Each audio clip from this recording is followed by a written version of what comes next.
Media మిత్రులకి నమస్కారం. నిన్న అసెంబ్లీలో మన రాష్ట్ర బడ్జెట్ ప్రవేశపెట్టింది చూస్తుంటే చాలా దారుణమైన విషయంగా కనిపిస్తుంది.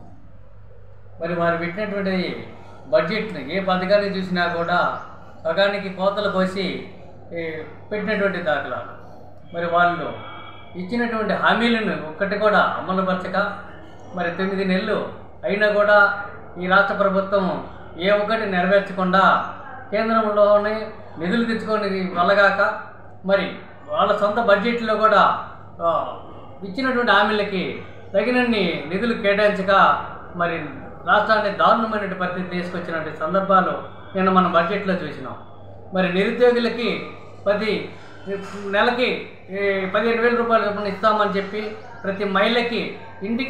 ప్రతి ఇంటికి ఎంతమంది మహిళలు ఉంటే అంతమంది 1,500 రూపాయలు ఇస్తామని చెప్పినటువంటి నిరుద్యోగం చేసినటువంటి ఫ్రీ బస్సుని ఇప్పటికి అమలు చేయకపోవడము, అలానే రైతన్నలకి గిట్టుబాటు ధరలు కల్పించక వాళ్ళకి నిధులు కేటాయించకపోవడం చాలా దారుణమైన విషయమని దర్శి కాంగ్రెస్ పార్టీ ఇన్ఛార్జిగా కొన్నాడని నేను ఖండించడం జరుగుతుంది.